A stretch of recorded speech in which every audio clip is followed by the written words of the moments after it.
Alhamdulillahil qawi sultanuh al-wadihi burhanuh al-mabsuti fil wujudi karamuhu wa ihsanuh.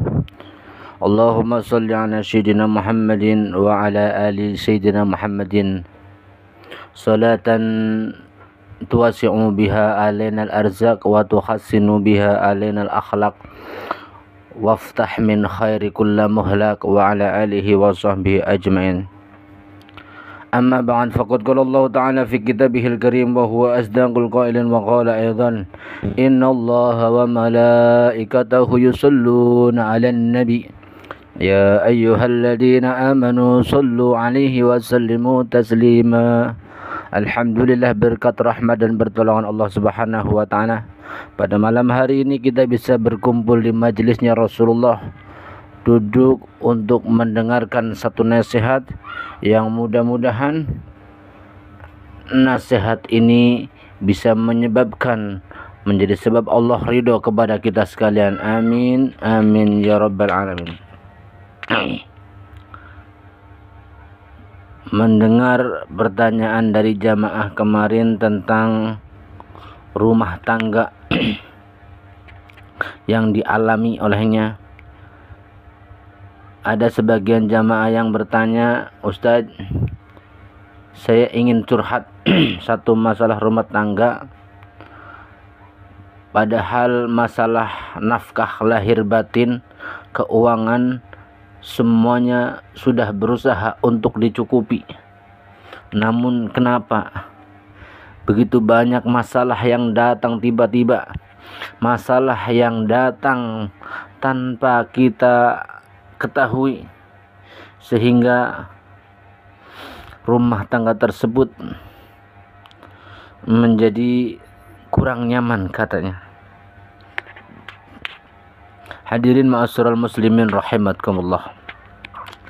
Jangankan kita, Rasulullah sallallahu alaihi wasallam sahibul fadilah, Rasulullah sallallahu alaihi wasallam yang mempunyai mukjizat, Rasulullah sallallahu alaihi wasallam yang berakhlakul karimah, berbudi pekerti yang luhur. Dikatakan dalam satu riwayat, baginda Nabi Muhammad sallallahu alaihi wasallam istrinya 9, dalam riwayat lain 11. Beliau juga sempat mengalami hal seperti kita. Kita kaji salah satu contoh yang mudah-mudahan kisah Rasul bersama istri-istrinya bisa kita jadikan pelajaran buat kita, agar kita tidak mudah berburuk sangka kepada istri kita, agar kita tidak mudah berprasangka buruk kepada pasangan-pasangan kita, agar kita tidak mudah mengecap jelek kepada pasangan-pasangan kita. Salah satu kisah rumah tangga Rasulullah sallallahu alaihi wasallam memiliki dalam satu riwayat 9 atau 11, riwayat lain 13 istri, yang mana setiap istri memiliki keahliannya masing-masing. Salah satunya Ummu Salamah yang memiliki keahlian memasak. Namun Siti Aisyah yang masih sangat muda, dirinya sedang semangat-semangatnya belajar memasak ketika itu. Siti Aisyah berusia 14 tahun. Siti Aisyah menyiapkan beberapa roti dan kuah ketika sedang memasak. Ada yang mengetuk pintu rumah Rasulullah sallallahu alaihi wasallam. Siapa di luar? Katanya, aku hamba sahaya membawa lauk untuk Rasulullah sallallahu alaihi wasallam. Jawaban hamba sahaya dari Ummu Salamah. Ketika Rasulullah sallallahu alaihi wasallam berada di rumah Siti Aisyah, Rasulullah sallallahu alaihi wasallam yang mengetahui hal tersebut mendatangi hamba sahaya tersebut. Alangkah kebingungannya Rasulullah SAW dihadapkan dengan dua makanan. Satu makanan buatan Siti Aisyah yang baru mulai belajar memasak, dan makanan kesukaan Rasulullah dari Ummu Salamah yang ahli memasak. Masalahnya, makanan tersebut diantarkan ke rumah Siti Aisyah. Lantas Siti Aisyah terkejut dan tanpa ragu-ragu di hadapan Rasulullah, Siti Aisyah mengatakan, "Wahai hamba sahaya, kamu bawa pulang atau saya pecahkan piring itu," ungkap Siti Aisyah. Hamba sahaya pun bingung.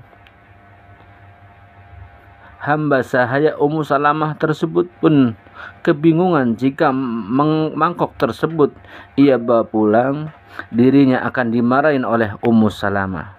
Jika tidak ia bawa pulang, maka Siti Aisyah akan murka. Dirinya galau. Rasulullah SAW memilih untuk diam dan hanya menunggu reaksi Sayyidatina Aisyah. Dan ternyata betul, Siti Aisyah mengambil mangkok dari hamba sahaya tersebut dan melemparkan makanan tersebut di hadapan Rasulullah SAW. Maka hamba sahaya tersebut ketakutan dan ia pun pulang. Kemudian dengan tegas Siti Aisyah berkata kepada Rasulullah, "Tidak ada makanan, tidak ada lauk di sini maupun di sana," seolah-olah menunjuk tempat Ummu Salamah, ungkap Siti Aisyah. Kemudian Siti Aisyah pun pergi, tidak bergeming dari tempat tersebut sambil tertawa. Rasulullah SAW mengambil makanan yang sudah berhamburan atau berantakan sembari berkata, "Ibu-ibu kalian sedang cemburu, jangan mendekat," ungkap Rasulullah SAW. Memang muslihat wanita itu lebih tinggi daripada tipu daya setan. Maka berhati-hatilah pada wanita, karena itu orang yang paling sabar dengan istri-istrinya akan mendapatkan ganjaran pahala yang besar di sisi Allah. Ini kisah Rasulullah SAW.